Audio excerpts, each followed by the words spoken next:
You were never meant to hear this. In 1834, buried in the mists of Kentucky's forgotten hills, two 9-year-old girls stepped into a church and dismantled an entire community's lies, one secret at a time. They didn't speak with authority, they whispered. And yet the truths they revealed cut deeper than any confession, more precise than any blade. Secrets buried for decades, exposed, guilt long forgotten, resurrected. And all of it, every unnerving detail, was true. This is not a ghost story. This is a blueprint of manipulation, of power passed down through silence. The story of Rebecca and Rachel Morrison has survived not because it's fanciful, but because it is documented, cross-referenced, and verified by scholars who cannot explain what happened, but they try. Oh, they try. Because to admit the alternative, that human minds may access realms of knowledge we do not understand, would unravel far more than just this case. This isn't about two girls. It's about the world beneath the world, about the systems built to protect truth, but only for the few. What those twins revealed was not just the sins of individuals, it was the architecture of a hidden order, cloaked in piety, silence, and control. And when that architecture cracks, when truth floods in like water in a collapsing mine, no one walks away unchanged. Understand this: when secrets like these emerge, it is never by accident. There is always a reason, always a trigger, and always a price. In this series of revelations, you won't just witness a forgotten mystery, you'll feel it clawing into your perception of reality, peeling back the layers of control society has wrapped you in since the moment you were born. So, if you came here for entertainment, click away now. But if you're here because you know, deep down, that something about our history has always felt off, stay. You are exactly who this message was meant for. Because this is not just a story about two girls, it's a map, a warning, a challenge. And once you follow it, once you hear what these children said, what they saw, what they knew, you will not come back the same. Let's begin. They arrived at twilight, when the last light fades, but the shadows haven't fully claimed the land, the kind of hour where truth slips between cracks in the world. Ezekiel Morrison walked into Pine Hollow carrying more than his twin daughters. He carried silence, not the absence of sound, but the presence of something concealed, something coiled. The town greeted them with cautious hospitality. They had seen preachers before. They had fed them, housed them, nodded politely through sermons. But this time was different. From the moment the twins stepped across the church threshold, something shifted. Old men forgot their place in conversation, mothers held their children tighter, and those who had sins, real sins, felt their throats tighten even before a word was spoken. It wasn't just their eyes, though that's what most remembered. Identical blue, but with depth, like staring into a still lake and seeing your reflection twist into something else. Rebecca spoke freely. Rachel did not. Yet when Rachel did speak, people listened. Not out of curiosity, out of something closer to fear. The girls had never been here, never read a map, never spoken to a soul in this valley. And yet, by the first night, they knew things. Private things. Secret things. The kind of buried knowledge that no child should ever have access to unless the rules of the natural world no longer applied. That first evening, over stew and silence, Rebecca casually asked the pastor's wife about her dead roses. A question so innocent, so impossible, it made the woman drop her spoon. Because 3 summers ago, her prized rose bushes had nearly died from a fungal blight. No one outside the community knew. And yet, here was this girl, smiling, calm, describing it in perfect detail, saying she'd seen it in a dream. The men dismissed it. Coincidence, imagination. But deep in their eyes, you could already see it. Doubt. That creeping knowledge that something in their closed world had been cracked open. Later that night, Pastor Phillips found himself unable to sleep. Something about the way the girls had looked at him, as if they already knew his shame. And they did. Before dawn, they would reveal it. not to humiliate him, but to break him, because sometimes truth isn't liberation, it's demolition. Morning came harsh and cold, not with light, but with exposure. The fire in Pastor Phillips's hearth had died, but something else stirred, something he hadn't felt in years. Fear, not of violence, not of death, but of being seen, truly seen. He rose before the sun, following habit more than purpose, only to find Ezekiel already seated by the dying embers. The preacher's eyes weren't reading scripture, they were staring through it, haunted by something heavier than doctrine. When asked what troubled him, Ezekiel answered plainly, "The girls dreamed again, but this one was different, darker, closer." Phillips barely had time to question before Rebecca entered. Her hair was wild from sleep, her face pale, but her eyes burned with awareness. "Pastor Phillips," she said softly, "there's something beneath the third floorboard of your church, right under the altar.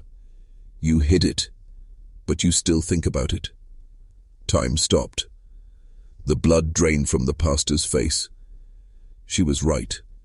Beneath that exact floorboard, he had hidden a bottle of whiskey, a secret vice, a shame he swore to fight, but never fully surrendered. No one knew. Not his wife, not his elders, only God. And now this child. Before he could speak, Rachel stepped forward, her voice barely above a whisper. "It's wrapped in blue cloth, from the baby's blanket, the one you lost." And that's when Phillips sat down, because the bottle was wrapped in the very thing he couldn't bear to look at, a piece of his dead son's blanket, kept not as a keepsake, but as a punishment. Ezekiel watched, saying nothing. He had seen this before, in other churches, other men. The twins didn't expose people to shame them. They exposed people to confront them, to bring a kind of judgment no court could deliver. That morning, Phillips didn't preach from scripture. He listened, because something was becoming clear. This was not about religion. It was about control, the illusion of it. And how quickly that illusion shattered in the presence of unfiltered truth.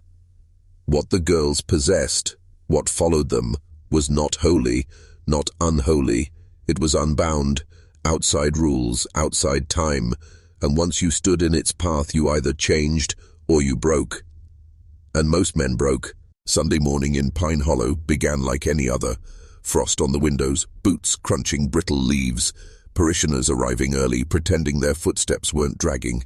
They'd heard about the twins by then. Small-town rumors move faster than fire, and yet most dismissed it, until the service ended. That's when everything changed. The congregation had begun to rise, coats in hand, minds drifting toward afternoon chores, when Rebecca walked straight to Samuel Turner, a respected farmer, a church elder, a man known for his donations, his piety, his reputation. She looked up at him, smiling politely.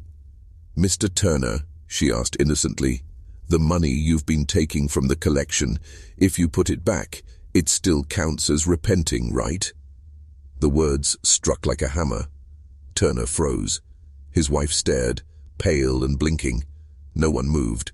For 6 months he'd been skimming from the plate, just a little each week, to cover the losses from a failed land investment. No one had suspected. He'd planned to repay it, eventually. But now, a child had spoken what even he couldn't admit aloud. Before he could reply, Rachel turned toward Martha Whitfield, the widow who ruled over moral gossip like a queen. Her voice was quiet, but sharp. "Your husband didn't die in the accident. He left, and you still keep his letters under the floorboard in the sewing room." Whitfield trembled. The letters existed. From the husband who had fled in disgrace years ago, abandoning his family, faking his death. Only she had known. And now 2 girls, strangers to this place, stood before her telling the truth she had buried under years of Sunday smiles and lies. The room went still. And then the unraveling began. One by one, the twins approached members of the congregation, a doctor who faked his credentials, a family who locked their disabled son in an attic, a boy and a married woman, sneaking away under darkness. Every sin, every secret, every whispered betrayal. Spoken, without accusation, without anger, just the cold, clinical clarity of children who saw what others hid. The church was no longer a sanctuary, it had become a mirror, and no one escaped the reflection. This was not revelation, it was reckoning. And it had only just begun, but mirrors don't just reflect the living. Rebecca's final words that Sunday shattered the room like thunder without sound. She walked alone to the altar, placing her small hand on the carved wooden cross, her gaze sweeping the pews as if searching for something long dead. "This is sacred ground," she said, her voice echoing in unnatural stillness, "but it's been stained." And then she spoke the name. "The Whitman family didn't die in a house fire, did they, Pastor Phillips? They died right here, in this room, and some of you know exactly why." Gasps, a dropped Bible. The kind of silence that vibrates with memory, the kind people carry in their bones, not in their words, because the Whitmans were supposed to be forgotten. 16 years ago, Pine Hollow had buried the story with their ashes. A tragic fire, they said, a family consumed in the night, husband, wife, and their twin daughters, Hope and Faith. Their graves stood neatly marked in the churchyard, visited on holidays, grieved, honored. But it was all a lie. Pastor Phillips froze, blood draining from his face, because he remembered details no one else was supposed to recall. The rumors, the whispered truths, the unmarked floorboards, the stains that had never quite washed out. And now a child, who had never been here before, who had no way to know, was saying exactly what he had buried with every sermon since. The congregation sat paralyzed, until Elder Thompson, one of the last founders still breathing, stood. His voice cracked with age, but his words were measured. "Child," he asked, staring at Rebecca like a man seeing a ghost, "how do you know about the Whitmans? How could you possibly know?" Rebecca didn't flinch. Her voice softened, but her eyes never broke from his. Faith had a birthmark on her left shoulder. Hope wore a silver locket with her mother's hair inside. They were dressed when they died, Faith in her Sunday dress, Hope in her nightgown. She was sick that day. Gasps turned to sobs because every word was true. Details lost to time, to secrecy, now spoken aloud. But it was Rachel who delivered the final blow. They weren't in their home. They ran here, to this church. They were hiding behind the altar when they were found. And suddenly, the sanctuary didn't feel sacred anymore. It felt like a crime scene. What followed was not outrage, but paralysis. The congregation sat still, eyes darting between the twins, the altar, and each other. Pastor Phillips gripped the pulpit so hard his knuckles went white. It was as if time folded back on itself, peeling away the veneer of order, of religion, of control. Rebecca's words hadn't just reopened a wound. They had exposed something rotting beneath the floorboards of Pine Hollow's very soul. Because everyone had heard the stories. Whispers mostly. In kitchens, in barns. Late at night when children were asleep. That the Whitman fire had no smoke. That the screams were not from a house, but from the church, that Jacob Whitman had come to the sanctuary begging for protection and had been turned away. No one knew who first suggested they died elsewhere, but once the lie took root it grew quickly, easier that way, cleaner. The church couldn't be complicit in murder, only tragedy, and tragedy was easier to forget. But now, that lie was unraveling. Rachel stepped forward, her voice barely a whisper. "They come to us in dreams, hope and faith. They want people to remember what really happened. Not just that they died, but how and why." Some cried, some prayed, but others looked angry, not at the girls, but at the truth.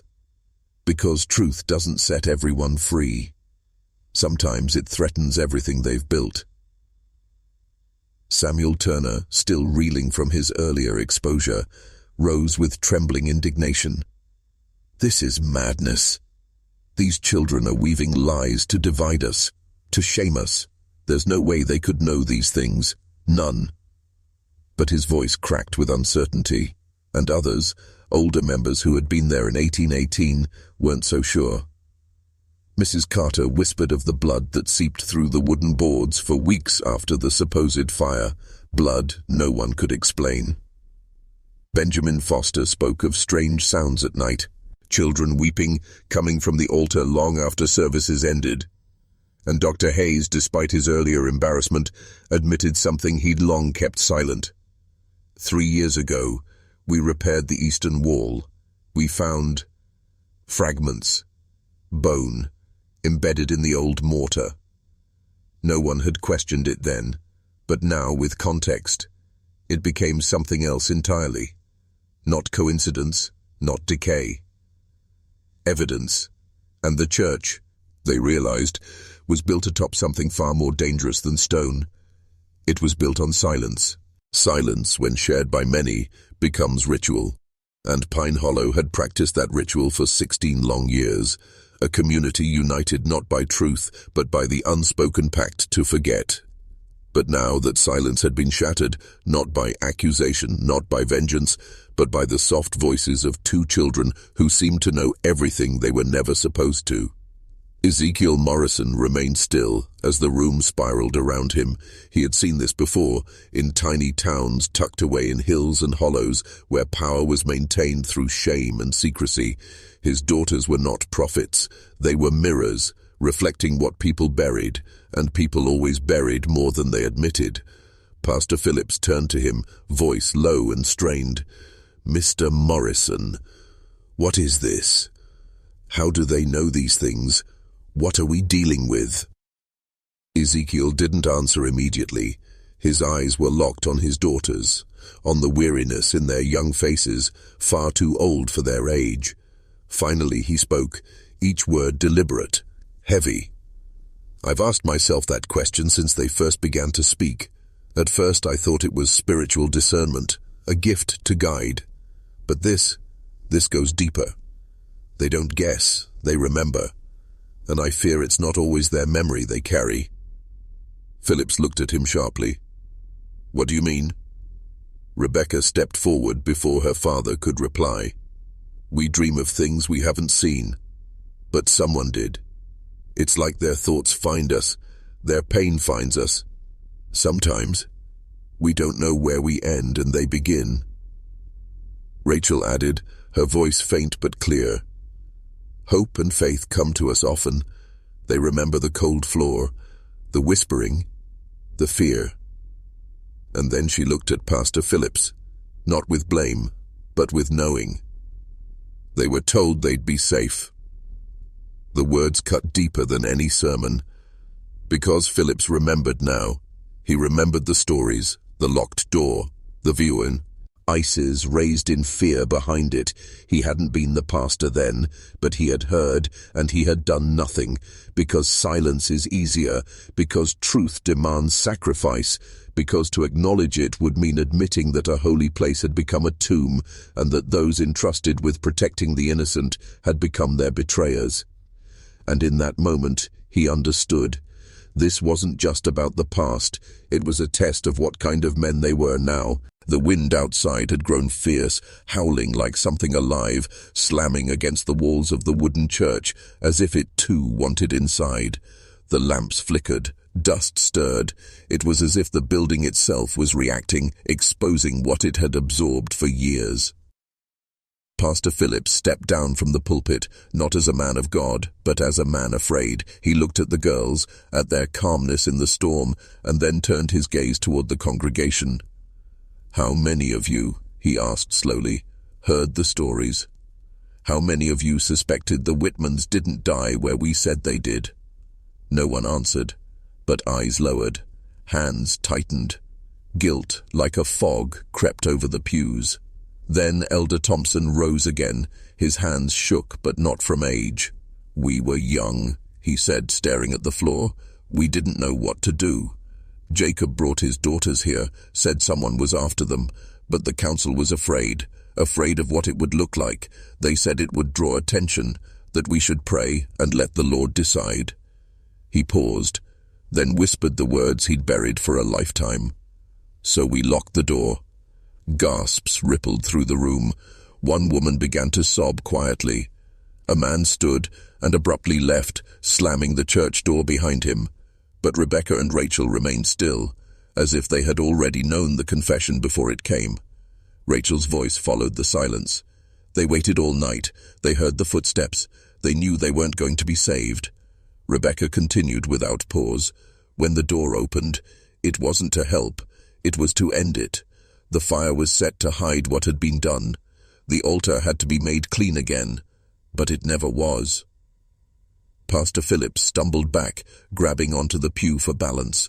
The altar, that word, clean, sounded too deliberate, too rehearsed, as if someone years ago had spoken those very words. And then something happened that no one expected. Rachel began to cry, not loud, not dramatic, but slow, silent tears that streaked her pale cheeks as she looked down at the floorboards beneath her feet. They didn't want revenge, she whispered. They just wanted someone to remember. And now, someone finally had. The silence that followed Rachel's words was unbearable, not because it was empty, but because it was full. Every man and woman in that room heard something in it, a name, a moment, a decision they could not undo. And for the first time, Pine Hollow faced itself, not in the mirror, but in the grave it had built beneath its sanctuary. The church was no longer sacred.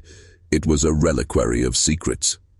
Pastor Phillips backed away from the altar as if it had become something unclean. He could no longer deny what he felt, something ancient, watching, listening, not a ghost, not a demon, but the weight of collective guilt pressed into timber and stone for 16 years. A house doesn't forget what it's built upon, especially when that foundation is betrayal. Ezekiel placed a hand on his daughter's shoulders. "It's time," he said. But neither girl moved. Rebecca turned to the congregation. "We didn't come to punish you," she said, "but this place is not what you think it is. It's a mouth. It swallowed truth. It buried it. And it wants more." Rachel added, "Every time someone lied here, it fed that hunger. Every time you looked the other way, it grew. The dreams, they're not just memories. They're warnings." Pastor Phillips trembled. Warnings of what? The twins looked at each other, and then Rebecca spoke a word no child should ever know. Cycles. The room chilled, because every man in that church had seen cycles, violence passed through families, secrets inherited like heirlooms, sins repeated beneath the illusion of righteousness. The girls weren't simply relaying visions of the past, they were describing the pattern. Because Pine Hollow hadn't just failed once, it was failing again, in quiet ways, in soft cruelties, in the half-truths people tell to keep their names clean and their reputations intact. Rachel stepped forward, barefoot on the old floorboards. "The next ones won't run to the church. They'll run from it, and there won't be anyone left to warn them." Rebecca's eyes locked with Pastor Phillips. "You still have time." And then, together, in perfect unison, the girls whispered, "But not much." The wind stopped, as if it too was waiting to see what kind of men they would become. Something shifted in that room, not in the air, but in the people. The congregation of Pine Hollow had always considered themselves righteous, quiet lives, Sunday worship, hard work and clean reputations, but now exposed by the voices of two small girls, they stood revealed, not as saints, but as architects of a carefully maintained illusion. And illusions, once shattered, never return whole. Elder Thompson sat down hard, his breath shallow. His wife clutched her Bible as if it might shield her from the truth. No one dared speak, because any word would only confirm what they now knew. The past was not resting, it was watching, and it had chosen its messengers. Pastor Phillips stepped forward, trying to reclaim control. "What do you want from us?" he asked, his voice hoarse. "Confession? A reckoning? How do we undo what's been done?" Rebecca's expression softened, but there was no comfort in her eyes. "It's not about undoing," she said. "It's about remembering. You can't fix what you deny, and you can't bury what still breathes." Rachel followed. "There are others, other towns, other churches. We've been to places that smell like this one, not with smoke, but with silence." Ezekiel looked toward Phillips, his face drawn. "Your town is not unique, and that should terrify you." The implication was clear. The phenomenon was spreading. The twins were not merely anomalies. They were symptoms, warnings, like canaries in the coal mine of human conscience. When they dreamed, they didn't just access memory. They touched rot. Generational rot. Institutional rot. And it was everywhere. Rebecca looked at the back of the room where the great wooden doors remained closed. "The next time we speak, it won't be about the dead," she said. "It will be about the living, what you're becoming." That line landed with surgical precision, because guilt over the past is survivable, but fear of what you are becoming is not. And in that moment, something old and instinctive awoke in the men of Pine Hollow, the dread of being seen, not by God, but by themselves, not judged for sins long buried, but measured against what still lingered in their blood. Cycles, patterns, inheritance. The girls had torn a hole in time itself. Now, something was bleeding through. The room felt colder now, not in temperature but in spirit, the kind of cold that comes when a lie loses its power, when the mask slips, when the silence that held everything together begins to scream. Pastor Phillips looked to his elders, but no one moved. The church, once the heart of Pine Hollow, now felt like a carcass, hollowed out by secrets it was never meant to carry. The altar looked different now, not sacred, just wood stained with memory. Rebecca spoke again, her voice low but unwavering. "It's not just the Whitmans. There are more beneath your feet. Not all of them buried with shovels. Some were buried with choices." That line cracked through the room like thunder. Samuel Turner rose abruptly, face pale. "You're trying to poison this town. You're not from here. You don't understand what it took to survive in these hills. We did what we had to." Ezekiel stepped forward. "You think survival justifies silence? You think your fear grants you the right to erase the dead?" But Rebecca cut in sharply, this time with a tone neither gentle nor mournful. It was commanding. "You built a church to escape judgment, but all you did was delay it." The room shook, not from any physical tremor, but from the shared realization that the judgment wasn't coming from God, it was coming from within. The twins had only opened the door. Rachel walked to the edge of the altar and knelt. Her fingers touched the floor gently, reverently. "They're still here," she whispered, "not to haunt you, but to make you choose. Keep the cycle alive, or end it." And then, for the first time since their arrival, she looked afraid. "They're not alone anymore," she said. Rebecca turned slowly toward the back of the sanctuary. Her eyes narrowed, her mouth opened, but no words came. It was as if she was listening to something no one else could hear. "They've woken something." The congregate, Ion, followed her gaze, but saw nothing.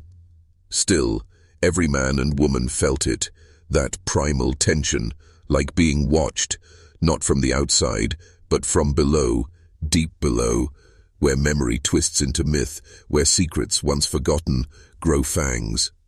Pastor Phillips finally whispered the question none dared ask. "What have we buried here?" And no one answered, because the answer was already waking up. The floor creaked, not under weight, but under pressure, like something beneath it had stirred, responding to its name being spoken aloud after so long. The congregation sat motionless, their breaths shallow, as if afraid to draw the thing's attention. What they felt wasn't superstition, it was instinct. Rachel backed away from the altar, her hand still extended toward the floorboards. Her eyes had clouded, not with fear, but with recognition. "It's not just memory," she said slowly, voice trembling. "It's not just death. It remembers being erased." Rebecca moved beside her, clutching her sister's hand. They were buried, but not laid to rest. The church took their pain and sealed it. And now it's full. Pastor Phillips swallowed hard. "Full?" Ezekiel stepped forward. "You built this place thinking it would contain salvation, but it became something else, something that collects sorrow. Every unspoken grief, every concealed sin, every lie told in the name of peace, it absorbed them all. And things that absorb pain eventually want to give it back." Suddenly the wind returned, sharper this time. It screamed through the rafters with unnatural force, extinguishing one of the lanterns on the wall. The shadows shifted, and for the first time, several members of the congregation began to rise, not in protest, but in retreat. Mrs. Whitfield clutched her cross and whispered prayers. Others followed, their voices rising in a chorus of panicked murmurs. The sound was desperate, not holy. It was the sound of people trying to unmake a truth they had finally seen. Rebecca turned to them all, her voice cut through the fear like a blade. "You invited this. You made this place a vault for what you refused to face. Now you ask why it's waking up." Ezekiel looked to Pastor Phillips, sorrow etched into his face. "You can't bury truth in sacred ground and expect the ground to stay sacred." And then Rachel, barely audible, whispered, "It's listening." Everyone froze. The pews, the floorboards, the altar, they weren't just objects anymore. They were witnesses. And Pine Hollow wasn't just haunted by the past, it was becoming its echo chamber, a resonating chamber of sorrow, shame, and silence. Beneath their feet, the foundation groaned. Not with age, with memory, and something else. Something rising. The groan beneath the floor deepened, a slow, dragging resonance that vibrated through the soles of their feet and into the marrow of their bones. The old wood swelled and shifted like something breathing just below the surface, slow and ancient, as though the structure had remembered what it was built to forget. Rachel clutched her sister's hand tightly. "It's not done," she whispered. "Not until you speak it." Pastor Phillips turned toward the congregation, but what met his eyes was no longer a community. These were not townsfolk, not anymore. They were penitents, witnesses. Every man and woman now carried the burden of recognition, and it was too late to pretend otherwise. Samuel Turner, his voice suddenly low and broken, stepped forward. "I was 16 when it happened," he confessed. "I heard them crying. That night, I was in the back, locking up. I froze. I didn't unlock the door." Someone gasped. Another man, Thomas Brett, followed. "I helped move the bodies after. It was the elders' decision. They said God would understand." Rebecca did not speak. She only watched them, not with anger, but with that same knowing gaze, the one that saw without judgment, but also without mercy. Mrs. Whitfield stood now, her hands trembling. The floor. It was still warm the next day. No one said a word. We came in. We sat. We prayed. We sang. Like it hadn't happened. Like we hadn't all heard them. The groaning in the floor intensified. Ezekiel stepped back, eyes scanning the room. He knew this sound, not from Pine Hollow, but from places like it, places where truth had not only been buried but fed, places where memory was denied oxygen for so long it came back starving. Rachel spoke again, her voice not entirely her own. "They're listening, but not just them. There's something older here, something that was waiting for the silence." Philip stared at the altar, the H and carved cross, The hymnal shelf, the floorboards, all of it suddenly felt false, like stage dressing in a play no one remembered agreeing to perform. "You built your church over a secret," Rebecca said, eyes never blinking, "but now the church is becoming the secret." And in that moment the entire room felt it. The sanctuary was no longer holding them. It was holding something else. The walls began to contract, almost imperceptibly at first, just a subtle warping of the wood as if the structure were inhaling. The oil lamps flickered more violently now, casting long, twitching shadows that danced across the pews like figures trying to crawl free. The sound beneath the floor shifted, less a groan now, and more like movement, not aimless, purposeful. Rachel stared at the base of the altar. It's remembering its shape. Pastor Phillips blinked, confused. "What shape?" Rebecca answered without looking at him. "The shape it was before it was called holy." And that was when it hit him. This building, this church, had been constructed over the ashes of something else. Not just the Whitman tragedy, not just old sins, but over the bones of a forgotten arrangement. An older pact, one that Pine Hollow didn't create but inherited. Ezekiel stepped forward, voice grim. "There's something older than sin beneath churches like this, older than prayer. It feeds on secrets, yes, but more than that, it rewards those who keep them." The room reeled. Mrs. Whitfield suddenly dropped to her knees, sobbing into her hands. "We thought we were protecting our children," she cried. "We thought silence was strength." Rebecca's voice turned sharp, cold. "You weren't protecting them. You were grooming them to repeat what you didn't have the courage to confront." More groaning. The pews shook. A hairline crack formed at the base of the altar and began creeping outward, across the floor like a vein of rot. Dust fell from the rafters.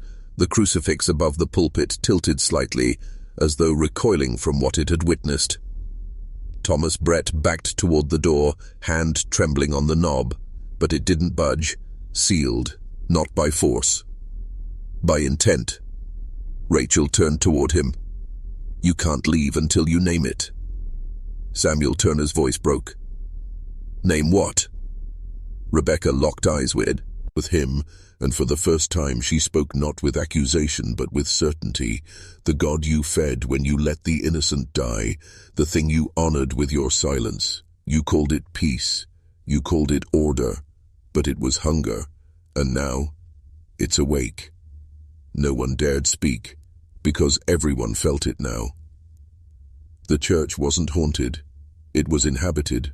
The room became unbearably still, not calm, but suffocating, like the air had been folded over itself. Something ancient had entered the cracks of the building, crawling upward from the foundation, threading itself into every timber, every hymn that had ever been sung here, every whispered prayer never meant for divine ears. Rebecca's voice dropped to a whisper. "It doesn't want your apologies. It wants your participation." Rachel closed her eyes, swaying slightly. "We've felt it before. In other places. Old towns, quiet churches. Always where children vanished without explanation. Where names were erased from ledgers." Ezekiel nodded grimly. Places that called their secrets protection. But what they were really protecting was this. Pastor Phillips stepped forward, shaking. "What is it? What are we facing?" Rachel's eyes opened. "It has no name, only functions. It hides behind tradition. It lives inside silence. It grows wherever truth is labeled rebellion, and pain is called shame." The crack in the floor spread like lightning. The wood splintered near the altar, and a foul, earthy scent rose into the air, damp rot mixed with the unmistakable scent of old blood. Mrs. Whitfield fell to the ground, clutching her chest. "No," she whimpered. "No, I kept them safe. I only did what the elders told me. I never meant—" "You meant to belong," Rebecca cut in, gaze razor-sharp. "You traded truth for belonging. That's how it always begins." Samuel Turner collapsed into a pew, head in his hands. "We were trying to build something good." Rachel shook her head. "You were building something convenient, and now it wants payment." A hum began, low, guttural, vibrating through the floorboards and echoing in the chest like a second heartbeat. The lanterns flared and then dimmed, the room pulsing like a living thing. Pastor Phillips turned to Ezekiel.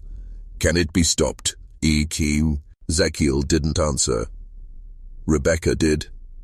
"No, but it can be exposed, and once exposed, it loses power."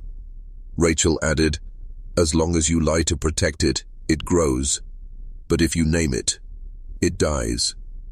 The room shook violently, dust spilling like ash. Rebecca took a breath. Her voice turned ritualistic. "Comment below," Rachel continued, eyes shining. "We name what was hidden. Say it twice and mean it. Because tonight, something is listening." The silence after their words wasn't empty. It was charged, like static before a lightning strike. Those who sat inside that church, those who remained, knew something had changed. The invitation was no longer to believe. It was to declare. Either you name what was hidden, or you become what keeps it hidden. Outside, the wind shrieked against the windows, not howling, but laughing. Inside, the breath of every person synced to one rhythm, tight, cautious, waiting for judgment. Rebecca stepped forward slowly. Her hands did not shake. "When we say, we name what was hidden, we're not just talking about ghosts," she said. "We're talking about you, about what you've done, about what you've allowed." She turned to the altar, the wood now visibly cracking at the center. "You've worshipped a God of comfort, a God who asks for no change, only silence. But that God was never real." Pastor Phillips stepped forward, lips trembling. "If we name it, if we speak what we buried, what happens next?" Rachel tilted her head almost sadly. "Then it dies in you, but not before it screams." The crack in the altar widened. Dust bled upward like smoke. The scent was unmistakable now, like burned parchment and wet soil, the kind of smell that follows graves unearthed too soon. Mrs. Whitfield sobbed into her hands, but this time her cries were not of guilt. They were of release. "I knew," she whispered. "I knew what happened that night. I stood in this room and let the lie become truth." Rebecca walked over and gently placed a hand on her shoulder. "Then speak it. Name it." Mrs. Whitfield nodded through tears. "They were murdered, not by accident, not by fire. They came here for safety, and we turned them into an offering, to fear, to order, to men who couldn't face their own shadows." And with that, the sound beneath the floor changed. No longer violent, no longer clawing. Quieter, almost retreating. Ezekiel looked around the room. "Each of you must speak it now, not just what happened here, but what you've buried in yourselves." Rachel turned toward the congregation. "This church was built on a lie," Rebecca echoed her. "But it does not have to end on one, a pause. Speak now, or inherit what's waiting." For a long moment, no one moved. The room had become a mirror, every soul forced to look inward, no longer able to pretend they didn't see. The sanctuary wasn't a place of refuge anymore. It was an interrogation chamber, not by the twins, not even by God, but by the truth itself. Then, slowly, one voice broke the silence. "I lied to protect my family," said Thomas Brett. "When my brother took that girl from the next town, I said he was with me. I gave him an alibi, and she's never been found." The wind outside stilled. A woman, silent until now, stood near the back. "My father used to hurt us, but we wore smiles on Sundays. I still see his hands when I close my eyes, but I told my own children he was a good man. I buried the truth so deep it started to feel like love." Someone gasped, not in judgment, in recognition.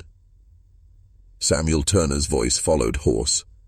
I told myself the money I stole would come back, that I was borrowing from God, not stealing, but I wasn't planning to return it. I was just hoping to forget it. One by one they rose. Each confession was not just a release, but a removal. The floorboards groaned again, but softer now, as if the thing beneath them was losing its grip.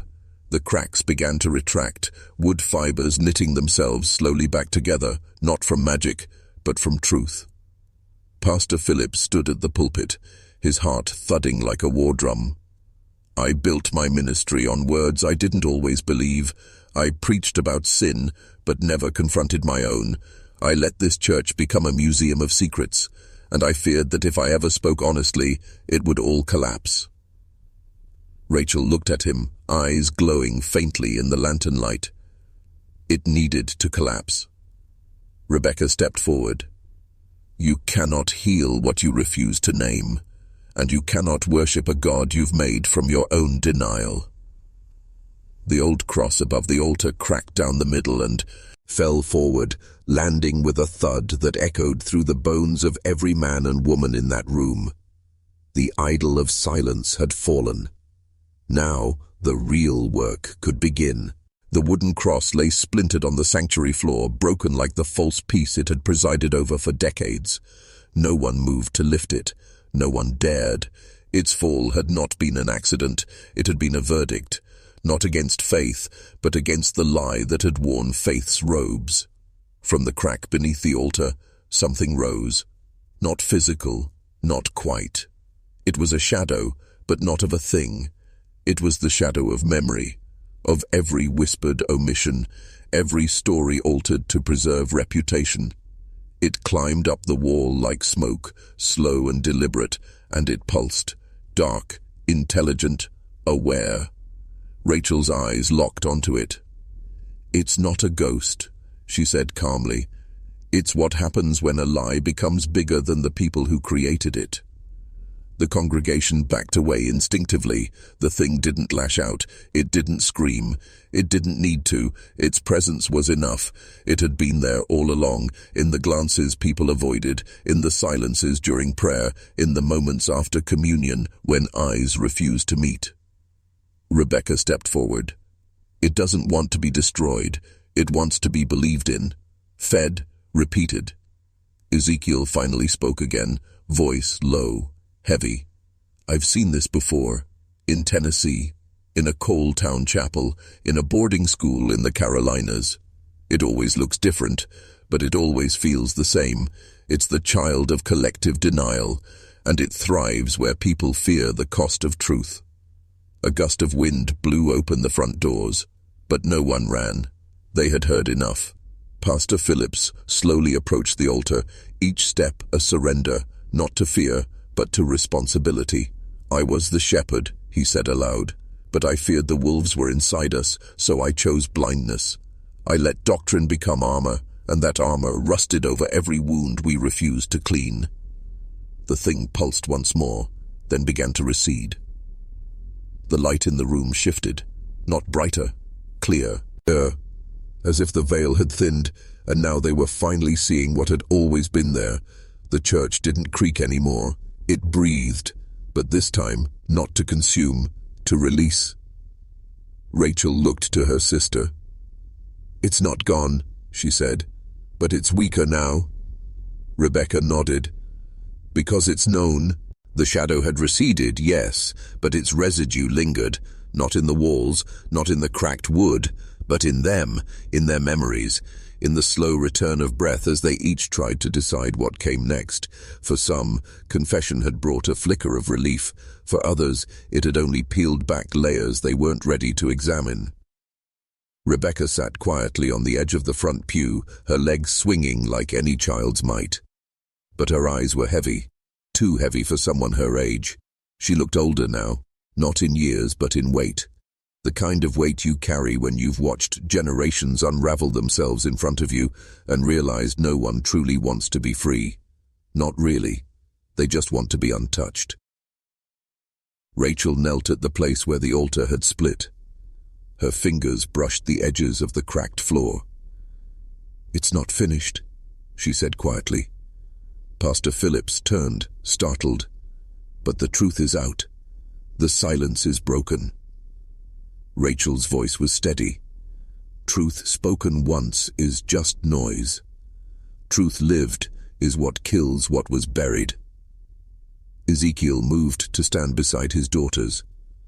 "Confession is a beginning. But this place, Pine Hollow, it was built on architecture of avoidance, and architecture remembers." He turned to the congregation, his voice gaining force. "You want to move on. You want to forget this night ever happened. But if you do, if you sweep this into the corner of your history, it'll come back stronger. It always does." Samuel Turner shifted uneasily. "What do we do then?" Rebecca answered, not unkindly. "You teach your children the real stories. You don't clean the blood off history. You name the bones in the walls." Rachel looked up. "You don't make saints out of liars, and you stop calling corruption tradition." For the first time in years, a silence fell over the church that was not empty. It was listening, and maybe, for the first time, it approved. Pastor Phillips walked to the pulpit, no sermon in hand, only his voice. "This place will never be the same," he said. "Good," Rebecca replied, "because churches like people are either cemeteries for truth or wombs for its rebirth." And tonight, the ground had opened, not to bury, but to deliver. The congregation dispersed slowly that night, like men leaving a battlefield. No songs were sung, no hands were shaken, just a kind of quiet that tasted like iron, half sorrow, half clarity. Outside, the cold November air struck their faces like a baptism of consequence. The stars above Pine Hollow seemed sharper, somehow, as if watching. But the twins remained. Rebecca and Rachel stood beneath the shattered cross, not speaking, simply observing. The sanctuary smelled of old wood and confession, a smell they knew too well. Pastor Phillips lingered at the doorway, unwilling to leave. "Why did you come here?" he asked. "Why this church? Why now?" Ezekiel stepped beside him, his silhouette tall in the candlelight. "We don't choose the places," he said softly. "The places call us, not with words, with weight." He looked up at the broken rafters, places where secrets have fermented, where generations have mistaken silence for sanctity. We're drawn to them, or cursed by them. Rachel finally spoke. "Because something always grows in silence, and when it grows enough, it leaks." Pastor Phillips swallowed hard. "And what happens now?" Rebecca turned to him. "You carry it, the truth, not as a weapon, not as a sermon, but as a mirror. Hold it up to others, and some will scream, others will break, a few will wake up." He nodded slowly, the gravity of that charge settling on his shoulders like a mantle soaked in blood. Outside, the wind picked up again, but it was no longer screaming. It was clearing. Ezekiel gathered his few belongings, wrapped the girls in cloaks, and prepared to leave by dawn. There was always another town, another pulpit, another buried sin pretending to be holy. As they walked down the path from the church, Rachel looked back once, just once. She whispered to the ground beneath the steeple, barely loud enough for even Rebecca to hear. "She remet, embers now." And the ground did not reply. But it didn't have to, because memory, true memory, once awakened, never sleeps again. The Morrisons would vanish from Pine Hollow's records by spring. No one would know where they went, but every man, woman, and child who had been there that night would feel them, in every prayer, in every lie they chose not to tell. By sunrise, the Morrisons were gone.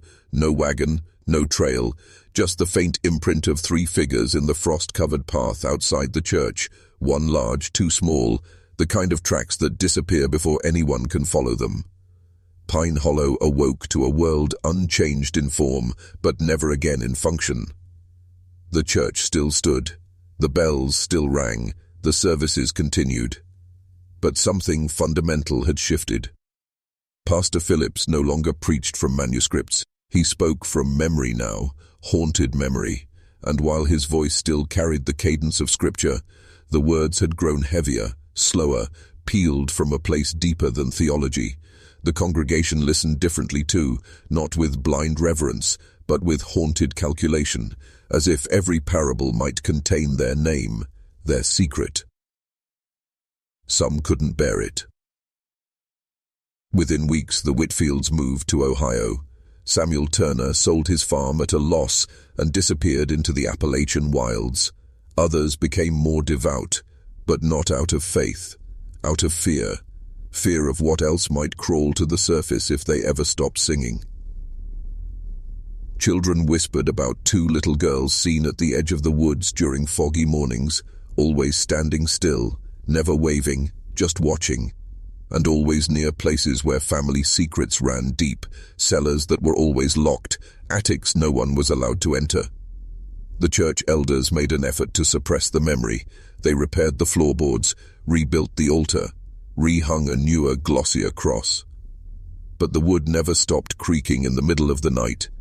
And sometimes, especially during storms, the congregation would swear they heard footsteps, barefoot, small, moving just behind the pulpit. One child, a quiet boy named Elijah, claimed to have seen the twins during Sunday school, not just seen them, spoken to them.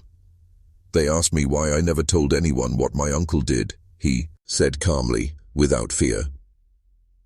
When asked how he knew to say that, he answered simply, "They already knew. They said my silence was feeding something," and no one pressed him further. Because by then, the town had learned, some truths do not die when you ignore them, they multiply, and sometimes they send children, not to haunt you, but to make you confess. Pine Hollow was not the first, and it would not be the last. In the years that followed, whispers began to surface from towns no one remembered, places that rarely appeared on maps, but never truly vanished. A mining camp in West Virginia, where 3 children recited the private sins of every foreman in the camp, and were never seen again. A Lutheran orphanage outside Pittsburgh, where 2 girls, eerily alike in face and voice, vanished into the woods after forcing a priest to confront crimes long buried under incense and ritual. No names were recorded, only descriptions. Twins, always with eyes too knowing for their years and words that fell like hammers on the masks people wore. Some claimed it was a curse, others a divine judgment. But those who looked closer began to see something deeper, darker, a pattern, not just in the children, but in the places they visited. Each town had a history soaked in unspoken wounds, a church, a school, a lodge, institutions built on false virtue, held together by the mortar of collective denial. Places where obedience mattered more than truth, where those who suffered were asked to forgive, but never to remember. And when these places could no longer contain the weight of what they'd buried, when the walls themselves began to ache with unspoken names, the twins would appear, like antibodies to a cultural infection, not to heal it, to expose it. In one case, deep in the Georgia swamps, a plantation-turned-revival camp reported a pair of girls disrupting a prayer meeting by naming names, first names, full names, middle initials, of those who had disappeared over the last century. Some were runaways, others were victims. All had been forgotten. Within days, the church mysteriously burned to the ground. No cause was ever found, but the land beneath it refused to grow grass for 20 years. This was the truth. No historian would dare publish, not because it was unverifiable, but because it was unacceptable. It implied that the past is not dead, that the systems we inherit are haunted not by spirits, but by consequences that refuse to rest. And in every case, always, there was the same lingering question: who sent the twins? And more terrifying still, what woke them? The world does not fear truth. It fears the consequences of truth. And so, over centuries, institutions were designed not to preserve honesty, but to suppress revelation. Churches, schools, courts, governments, each cloaked in the illusion of order, yet engineered to protect power, not people. When something threatened that balance, when voices rose that could not be explained or controlled, those voices were labeled dangerous, unstable, demonic, or worse, forgotten. The twins were not the anomaly. They were the reaction. They surfaced where the system could no longer self-regulate, where the pressure of buried sin became too great, where the lies began to sweat through the walls like blood through linen. And in those places they did not destroy, they revealed, which for those in control is always the greater threat. Because revelation does not ask permission, it does not wait for consensus, it cuts. In 1903, a psychiatric hospital outside of Chicago reported a strange case. Two sisters, aged 9, admitted after claiming to see truths no one spoke. They identified the abuses of 4 staff members, each of whom later confessed under pressure. The girls were labeled delusional and quietly transferred to an unknown facility. No further records exist. In 1946, in post-war Mississippi, a pair of orphans recited full battle records of local veterans during a church fundraiser, describing not just medals, but murders, civilian deaths, the burning of homes. At least one man took his own life within the week. The twins were dismissed as traumatized war orphans. Their names were changed, their files sealed. These are not stories. These are patterns, suppressed in paper, erased from record, but not from memory. Because every time the truth was pushed underground, it returned stronger, through children, through dreams, through breakdowns that no therapist could decode, and always through eyes that had seen too much. Rebecca and Rachel Morrison were never seen again in Kentucky, but their faces, those same faces, appear in sketches, in witness reports, in whispered testimonies that span 100 years and 15 states. Not older, not younger, always 9, as if time does not carry them, truth does. Which begs the real question, are they children, or are they consequences? Every empire knows it is not the rebellion of the people that threatens its throne, it is the awakening of memory. Because memory, real memory, is dangerous. It draws lines between past and present. It reveals the hidden continuity between injustice then and obedience now. That's why history is not taught, it's programmed. You were never meant to remember the cost of silence. You were trained to fear those who speak what others only dare to feel. What happened in Pine Hollow wasn't isolated. It was a glimpse into a far older design, a template used across generations, shame woven into sermons, guilt disguised as grace, institutions that demand repentance but fear transparency. Ask yourself, why do so many religions punish confession when it's not done in their format? Why do governments classify truths for 50 years, long after the guilty are dead? Because control depends not on force, but forgetfulness, and those who remember, they are the virus in the machine. That's what the twins represented, not just clairvoyance but interruption. They were living fractures in the illusion of order. They didn't just speak truth, they disrupted the systems that buried it, with no violence, no threat, only observation. That's what frightened people. Because if a child can see through you, what excuse does a grown man have? The reason institutions crumble after these encounters isn't supernatural, it's structural. They were built like hollow towers, beautiful facades with rotten cores. The twins just exposed the rot, and once seen, it couldn't be unseen. You've heard this story for 24 sections now. Ask yourself, why are you still here? Because some part of you recognizes it. Maybe not the church, but the silence, the secret, the cost, the knowledge you carry that no one else dares name. Maybe it's not just a story you're watching, maybe it is a mirror. Now, if you've come this far, type this in the comments. The mirror remembers, the mirror remembers. Not for the algorithm, for you. To mark the moment the illusion cracked. Because once you write it, you can't go back. and neither can the world you thought you understood. What happens to a man when he sees the system clearly for the first time? Not as a conspiracy, not as politics, but as a ritual. Because make no mistake, this world runs on ritual. Not the kind with candles and robes, but ones made of obedience, repetition, and silence. A child learns to lie about pain. A mother learns to smile through betrayal. A nation learns to bury its sins beneath marble monuments and pledge allegiance to forgetting.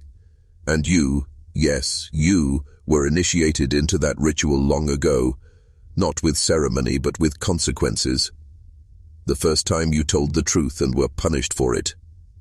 The first time you stayed silent to protect someone else's comfort.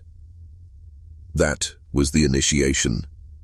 And like all sacred rites, it required witnesses. That's why the twins appear. They don't come to expose individuals. They come to collapse rituals, to interrupt the ceremony of concealment. They don't want to be here, but they must. Because once a truth begins to rot, it becomes airborne. And if no one speaks it, it speaks itself. Through dreams, through madness, through children with eyes too clear for this world. Let me ask you something dangerous. What secrets lie beneath your own foundations? Not your house, your bloodline. What truths did your ancestors bury so deep they hoped no one would remember? But you do. Not always in words. Sometimes in nightmares, sometimes in the way you flinch when someone raises their voice, or in the way your hand trembles when you speak the truth too boldly. That's ancestral memory. That's the ritual of silence being passed down like an heirloom. And it ends the moment one man says, "No more." That man can be you. But only if you're willing to see the price. Because breaking the ritual doesn't come with applause. It comes with exile. Ask Ezekiel Morrison. Ask Pastor Phillips. Ask any man who dared hold up the mirror befixatzes for his own community. They weren't rewarded. They were erased. But their echo remains. In places like Pine Hollow, in children like Rebecca and Rachel, and in men like you, who finally realized that silence was never neutral. It was always allegiance. Let's strip away the illusion now. You think systems of power collapse because of rebellion? No, they collapse when the inside stops believing in the story. And belief is held together by one glue: silence. That's what the Morrison twins detonated in Pine Hollow. Not theology, not society, but consensus. The silent agreement that some truths must remain buried for the greater good, for reputation, for legacy, for peace. But peace without truth is just anesthesia. And the men who defend that peace are not protectors. They are wardens. Every institution you've ever trusted survives by managing perception, and that requires one thing above all: complicity from the people who know better. The doctor who says nothing about the unnecessary surgeries, the banker who moves dirty money with a clean smile, the pastor who preaches holiness while hiding his own ruin, and maybe you. Not because you're evil, but because you're afraid. Afraid of what happens if you speak. Afraid of becoming the man who knows too much to sit quietly ever again. Afraid of being seen. Let me tell you what happens to those men. They lose comfort. They lose community. Sometimes they even lose themselves. But what they gain is sight. They see the mechanism. They see where the gears are hidden. They learn to watch, not passively but precisely. They become the ones who can't be lied to because they've already buried the part of themselves that wanted comfort more than clarity. Those men are rare. They don't gather in groups. They don't ask for permission, but when they do speak, the world trembles. The girls didn't burn down Pine Hollow. The truth did. And every man in that room made a choice right then to either rebuild the illusion or live in the ruins and start again. That's the choice you're facing now. Not in fiction, in your job, your family, your nation, your more era. Are you the man who maintains the ritual, or the man who ends it? Not with violence, with vision, because once you see, you can never pretend again.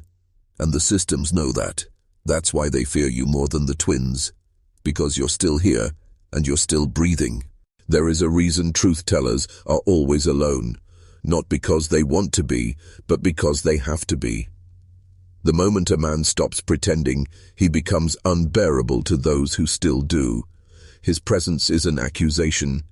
His silence feels louder than their noise. His very existence forces a confrontation they've spent years avoiding. And so, they push him away. They call him cold, arrogant, broken. But they don't see what he carries. Not judgment, grief. Because to awaken is to grieve the world that once made sense. To grieve the mentors who turned out to be cowards, to grieve the father who passed down obedience instead of courage, to grieve the nation that spoke of freedom but practiced control, to grieve the God that was weaponized to preserve guilt instead of reveal love. That grief has no funeral, no mourning period. It follows you like a shadow. And once you enter that grief, you can't go back to the soft lies of community. You build alone, you think alone, you bleed alone, but you are not the first, and you will not be the last. The Morrisons left behind no graves, no trail, no closure, because they were never meant to be understood. They were meant to catalyze, to push men like Pastor Phillips toward the edge of their own comfort, to force a decision. And what about him? Did he rebuild the church? No. He left Pine Hollow 6 months after the twins departed, moved to a coastal town in Maine, started again under a different name, but his sermons changed. He spoke less about salvation and more about sight, less about heaven and more about hidden things. Some called him a heretic, others called him prophetic. But no one could deny this. When he spoke, people listened, because his voice carried the weight of a man who had stood at the altar of illusion and walked away. That is the power of the awakened man. Not that he speaks loudly, but that his existence makes silence impossible, so the world gives him no stage, no microphone, no platform. But that's fine, because truth doesn't need volume. It just needs one man brave enough to say, "I see it." What if this wasn't new? What if the twins weren't a miracle, but a recurrence, an ancient pattern, one older than Pine Hollow, older than Kentucky, older than the Bible that tried to categorize what it couldn't control, because long before cathedrals, long before courtrooms, there were other systems of order, other hierarchies, tribes, temples, thrones. And in each age, there came a moment when the lies grew too heavy, and something cracked. The Greeks called them oracles, the Celts called them seers, the Persians called them mirrors of fire, always children, always twins, always punished. Because the truth they carried was never gentle. It didn't flatter kings or comfort priests. It didn't sell books or offer 10 steps to spiritual peace. It exposed, and exposure is the one thing power cannot survive. Ask yourself, why is so much of our mythology built around killing the child who knows too much? Cain kills Abel. Herod slaughters infants. Even in fairy tales, the wise child is locked in a tower or sent into exile. Why? Because children don't play by the rules of the system. They don't need evidence. They just see. And that vision threatens the machine. The girls who walked into Pine Hollow didn't bring darkness with them. They revealed the darkness that was already there, and for that, they had to disappear. Because history isn't written by the winners, it's written by the survivors, the ones who knew how to keep their heads down, the ones who understood that to speak is to die. But that's changing now, because the age of silence is crumbling, not in headlines, not in revolutions, but in men like you, watching this, remembering what they were told to forget. Not because someone told you the truth, but because something in you recognized it.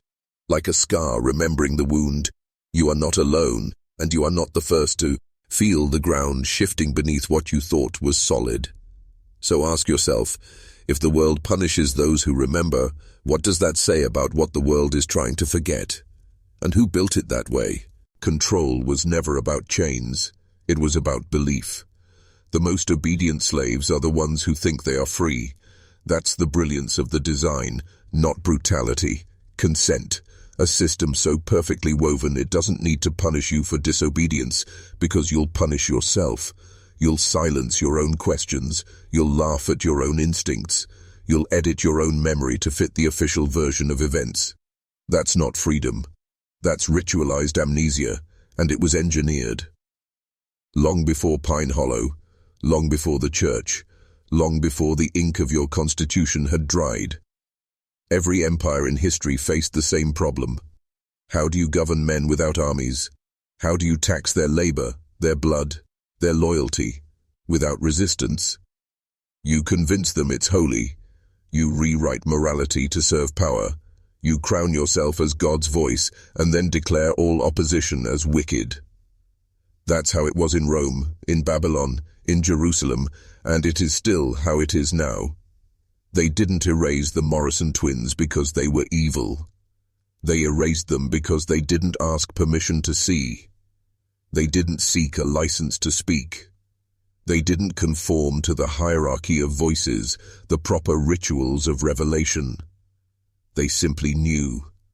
And the system cannot function if even one person knows something outside its borders.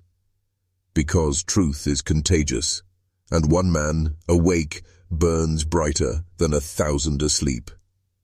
That's you now. Yes, you. You're hearing things you were never supposed to hear, not because they're hidden, but because they were buried beneath shame, buried beneath doctrine, buried beneath your need to belong. And now the shovel is in your hand. The mirror is in your lap. You are no longer a viewer. You are a vault breaking open. The question is no longer what happened in 1834. The question is, what happens now that you remember?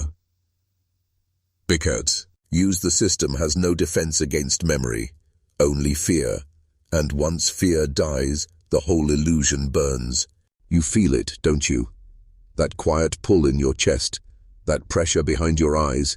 It's not anxiety, it's not confusion, it's recognition. Somewhere deep inside you've known all along that the world is wrong, that history is edited, that morality is managed, that what you've been told to believe was never built to free you, it was built to pacify you. The question now isn't whether you believe me, it's whether you believe yourself. Because the moment a man trusts his own knowing, the entire system begins to shake. That's why you were trained to doubt your instincts, trained to outsource truth to authorities, to pastors, to teachers, to politicians, to algorithms. They told you, obey and you'll be safe. But safe from what? From punishment or from awakening? You were conditioned to call anything outside the script dangerous, to label it heresy, madness, conspiracy. But now you've heard too much, and you're starting to realize the most dangerous thing isn't what's hidden, it's what's in plain sight. And the Morrison twins, they didn't just see hidden things, they shattered the visible ones. They exposed the lie that churches are always sacred, that communities are always honest, that elders are always wise. They reminded people of something ancient, that truth doesn't come with credentials. It comes with fire. Fire that purifies, but also destroys. And that's what awaits every man who remembers. Not applause, not safety, but transformation. The kind that costs everything you thought you were, your comfort, your alliances, even your name. But in return, you get something greater.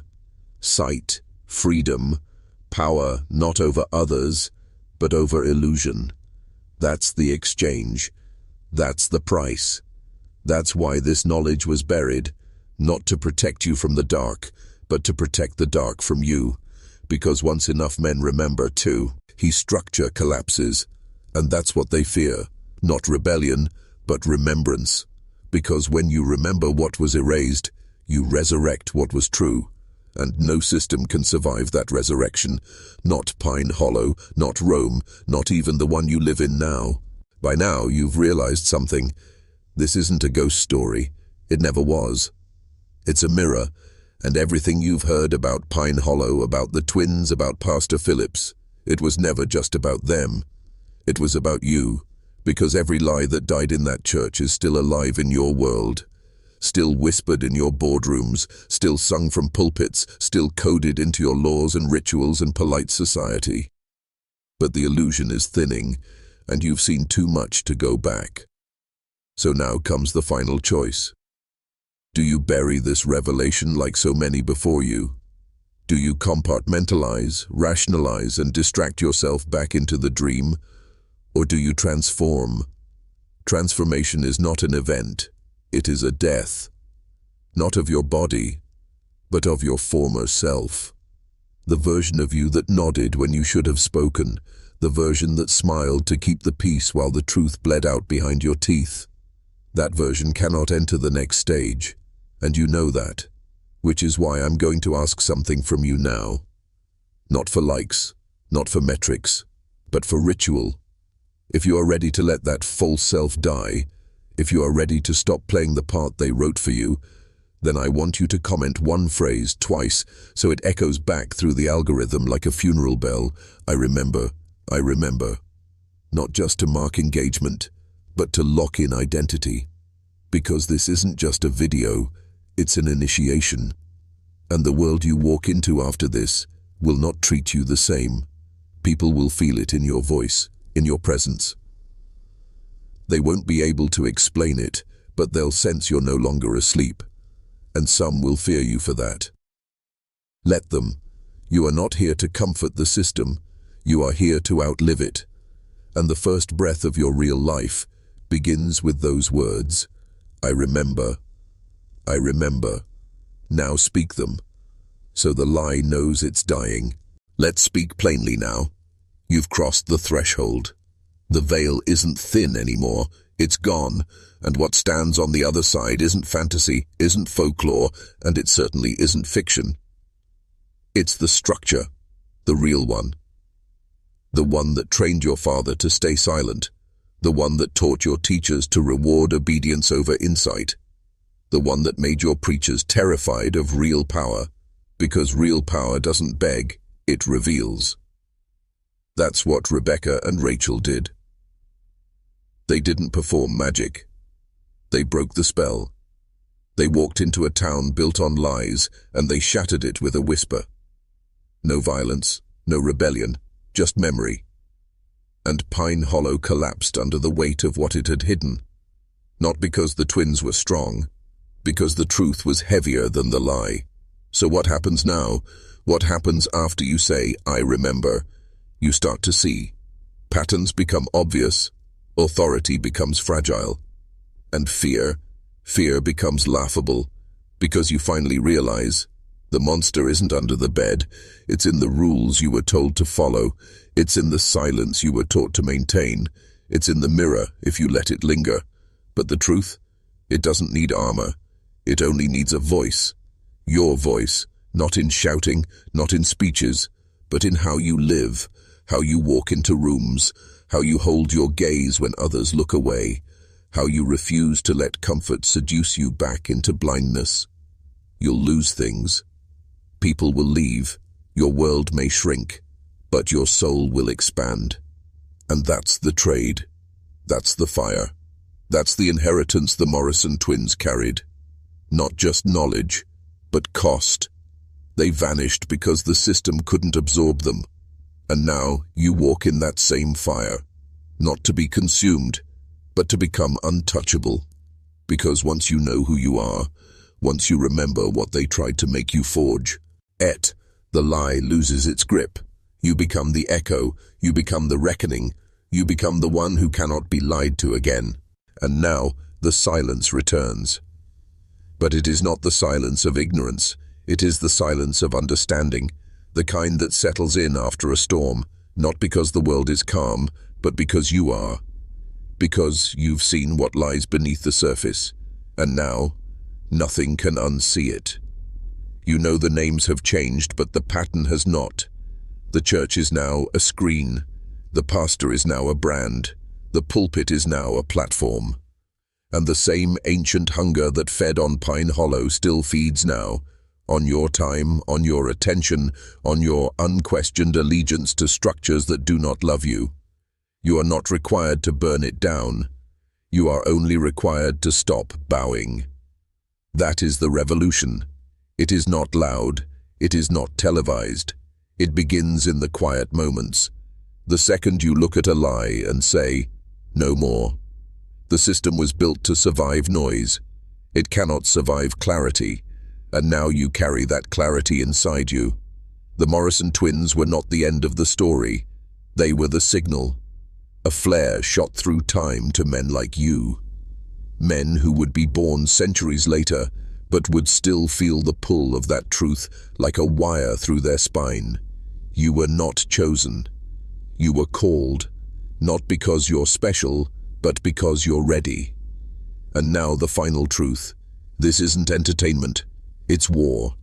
A war for memory, a war for sovereignty, a war for the part of you that was buried beneath shame and fear and social survival. You want to win? Then stop forgetting. Stop waiting for permission to know what you already feel. Stand in the ruin of the old self and build. Not for applause, not for validation, but because the world needs men who remember. Not kings, not preachers, not heroes.